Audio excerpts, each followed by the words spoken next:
Oh man, Star Wars. One of the most popular franchises to ever exist on the face of the earth that quickly became one of my favorite fictional universes of all time when I first started getting into it. After discovering just how much I loved Star Wars, when I saw that the game Battlefront 2 was blowing up on TikTok in early 2025, I immediately knew I had to hop on it because the game looked so fun. I had no idea what I was getting into when I was playing this game, and oh my gosh, am I glad that I decided to play it, as it has quickly become one of my favorite games of all time. I've sunk 97 hours into it, and 47 of those just came as of recently within the past, 2 weeks. The design of everything in this game and its atmosphere are just impeccable. It's so fun to just rush in there with a squad of infantry units and shoot down anyone in your way. I mean, you just get such a sense of brotherhood from it. It's especially fun if you play heavy and shred people down with your sentry. It makes you feel like you have so much aura by basically being unstoppable if you can shoot people down quickly enough. The game takes this feeling of aura maxing even further by giving you the ability of hopping on a hero or villain and slaughtering infantry with hardly any effort at all. It's so sick. I love playing Kylo Ren the most in doing this. I mean, just check this out and tell me you don't think this game looks fun and sick as hell.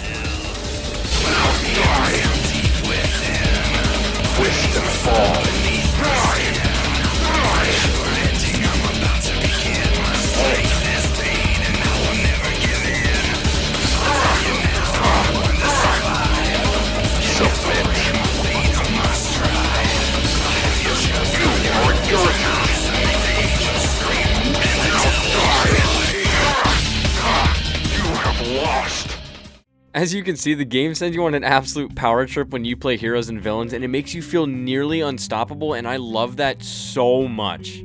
In general, this game just gets so much raw emotion out of me in a good way. When I'm in a good mood, I feel so happy to play this game, even if I'm losing. That's how enjoyable it is, and I'm not normally one to be happy whenever I'm losing. Trust me.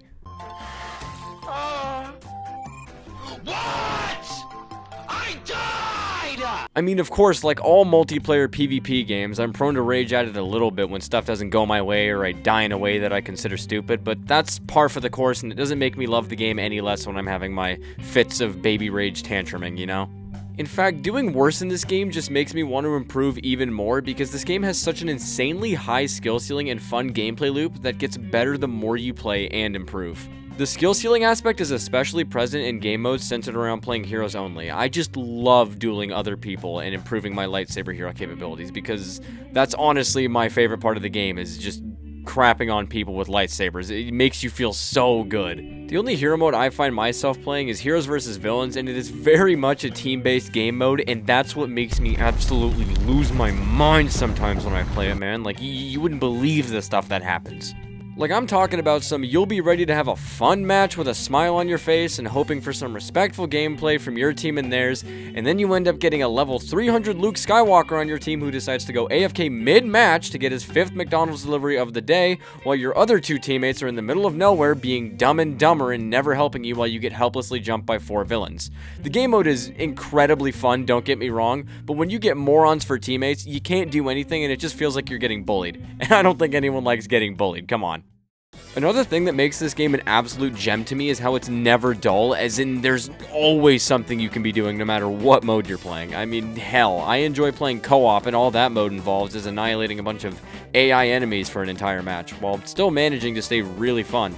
The mode that keeps me the most entertained and busy is Galactic Assault, as it's by far my favorite mode in the whole game just because of how the maps and objectives are designed within it. It's quite literally game mode perfection. It's just such an interactive mode where downtime is essentially nothing more than a concept, seeing as it hardly gets a chance to exist in that mode. There's always an enemy to shoot at and there's always an objective to play. Whether the objective is as simple as capturing a point or using an ion disruptor to shoot at an objective and then take it down with your team, they're all just so fun and impeccably designed. I mean, I've personally never gotten an objective win by shooting down a walker or something, but I hope to see that soon in my gameplay if my teammates actually decide to help with the objective. Along with great objective design, the maps in Galactic Assault are also just, they're just chef's kiss, man. They're mostly phenomenal. There are a few, though, that really itch my temper. If I load and see Crate on my loading screen, I immediately get filled with dread and contemplate if I even want to continue playing the match, because the first section of Crate drives me nuts, while the last 2 aren't so bad and are actually kind of enjoyable. but I'm telling you, if you get me on Kashyyyk, then I know I'm ready to have a match with nothing but good thoughts in my head, because I know I'm going to have a great time. In my opinion, I would say that Kashyyyk and Endor are the two best Galactic Assault maps in the whole game. The next thing I want to highlight is how awesome the gunplay is in this game. I mean, there are so many unique blasters on every class, and they're all pretty fun to use and have great potential in their own ways. The greatest thing about the uniqueness of the blasters on each class is that there's an option that tailors exactly to how you want to play. Want to get in people's face and shred them but not be able to do a single thing if they're further than breath smelling distance? Then go ahead and use the CR2 on Assault. Want to pick people off from insane distances with 2-shot body shots and 1-shot headshots? Use the NT242 on Specialist.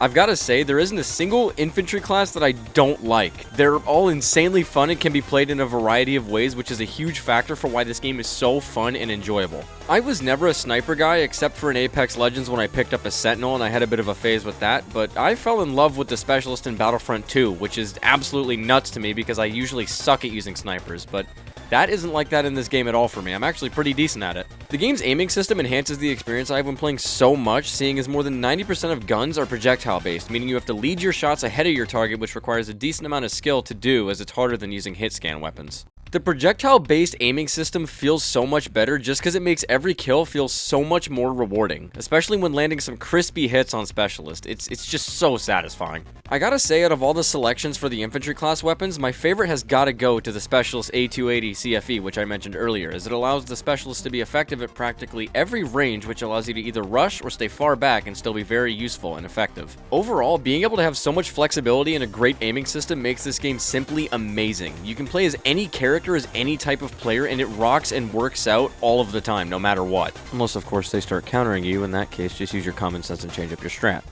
The next thing I feel would be absolutely criminal not to bring up in context of how perfect this game is a game mode called Ewok Hunt. The game mode is just absolutely ridiculous in the best way possible, as it's the perfect casual experience that completely changes up the game from a player versus player on equal grounds and opportunity scenario to a predator and prey scenario. In this game mode, stormtroopers are tasked with surviving a night on Endor until extraction arrives, with the Ewoks lurking in the shadows and slowly picking you off and forcing you to join them after you get slain. What makes it even better and scarier is the fact that you're forced to play in first person the whole time and you can only really see around you with a flashlight. It's basically Infection from Call of Duty, except it's 10 times more terrifying.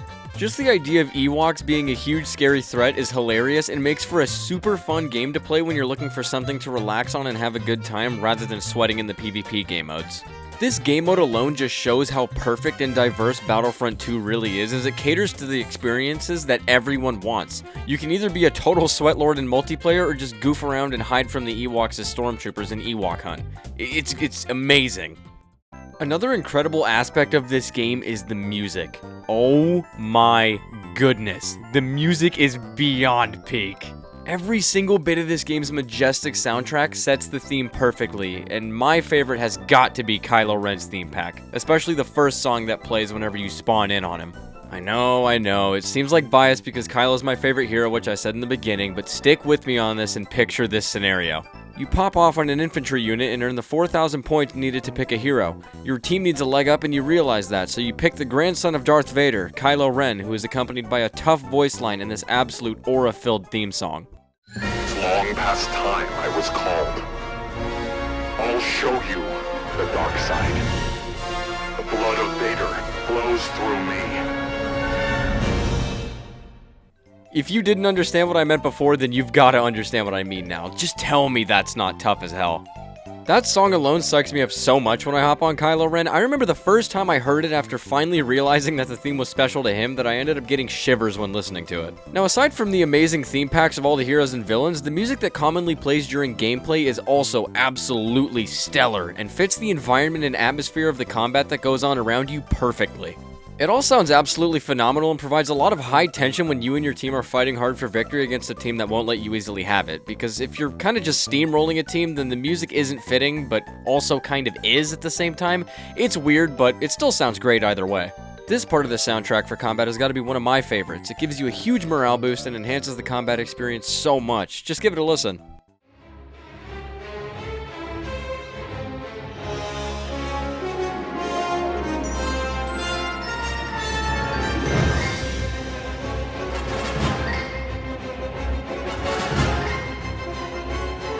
That's just one song from the General Combat soundtrack out of many, and the rest of them all sound just as impeccable as the one I just showed you, although I wish I could have found the one I was looking for, although I never could, which kinda sucks. Overall, the soundtrack is just purely S tier and immerses you in the Star Wars combat experience in a way I never thought possible. It's genius. Now it's time to talk about the design of the heroes in this game, and I've gotta say, I find every design to be mostly perfect when it comes to gameplay, and nothing but flawless when it comes to the characters' personalities, voices, and appearances. Gameplay-wise, every hero's combat style fits who they are to a T. Darth Maul is an insanely aggressive character who's all about angrily and violently rushing in and out of there with insane speed by having 2 extremely fast dashes that can be turned into 3 if you use the right card setup. It just feels absolutely sensational to get straight into the fight and wreak havoc as Maul and then quickly get out of there. He's a whirlwind of destruction, that's the best way I can describe him. Obi-Wan Kenobi is another example of a character who is very well made. His entire kit is based around using a defensive playstyle to have a super strong offense when used right. He does this by punishing people who drop their guard against him and try to strike him down. He can push people away, restrict their ability usage, and rush at you while blocking every attack and doing good damage if he hits you with it. He's a complete contrast to Maul, which is exactly why I chose these two to explain, just to show how perfect the hero design really is within this great game. Kenobi's whole thing as a character is being defensive, punishing, and classy, while Maul is all about being extremely violent, chaotic, and aggressive.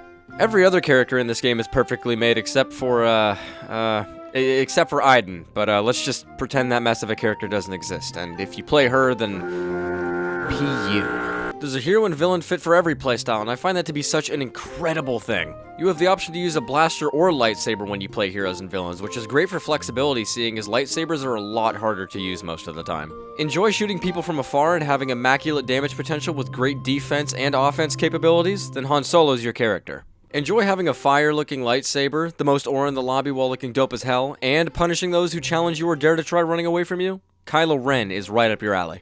Come on, did you really think I was going to talk about the heroes and villains without bringing up my goat again? Nah.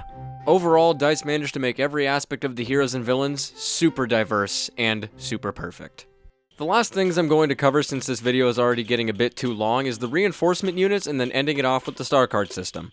Reinforcements are such an amazing component to this game as it allows those who want an experience of power that don't want to play heroes or can't play heroes due to the limits in trooper game modes a chance to play strong characters who excel at different things.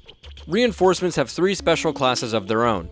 The first class is aerials, and these guys are great at flanking and being very difficult to hit while dealing some pretty good damage. They also have a trump card in the form of a rocket launcher which can be used to destroy vehicles and instantly erase any infantry that are trying to swat you down. You can tell by the name of their class that their main deal is sitting in the air, and they do that by using jetpacks. Every single one of them. The second reinforcement class is the Enforcers, and these guys excel at tanking and dishing out punishing damage but sacrificing movement in the process, while also having amazing grenades for crowd control. Unless you're playing Droideka, since they don't have one. The last class is the Infiltrator, and they should not be looked at as the least, because these guys are great at everything, man. I mean, they're ridiculously good. Except the Ewok, but he's still pretty neat because Ewoks are great. Some Infiltrator characters can be so ridiculous, like the Sith Trooper and Arc Trooper, because they both have explosive shots that you can fire out that will home in on enemies and deal a bunch of damage. Something that all Infiltrator characters have in common is an ability that can find enemies around them. This ability, combined with their high damage and health, just makes them great at everything, especially flanking, but in general, everything. Now, something I feel I should mention as a little side note is that there are vehicle units in this game that travel on both ground and air, but I don't know a single thing about them, so I can't really discuss them. One thing I can tell you for sure, though, is that the ATST is a really strong vehicle unit and is really annoying because my team never kills them, like, ever. There's even hero and villain vehicle units in the game, like Darth Vader's Special TIE Fighter and Poe Dameron's X-Wing, but I don't have much interest in them, but they're there if you're interested in them. Overall, these reinforcement classes are very diverse with their kits and enable a similar power tripping level to that of playing a hero or villain, which just adds to the perfect diversity and fun that exists within this game. We finally made it to the final section of the video, the star card system. I'm going to try my best to be brief with this section of the video just for the essence of time.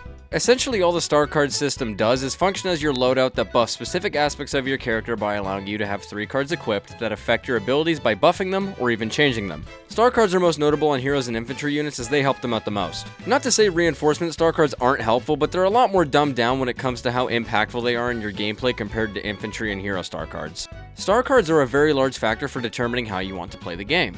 You can run a melee build on Specialist and use a shield instead of thermal binoculars to be a melee assassin with a lot of tankiness, or even exchange your standard heavy sentry for an explosive one that shreds everyone, especially heroes. Just to clarify, I'm talking about the supercharged sentry that shoots really fast, not the literal explosive sentry, because I cannot stand that thing. It shoots extremely slow, it doesn't feel accurate, and it definitely has its uses, but it's just not my thing.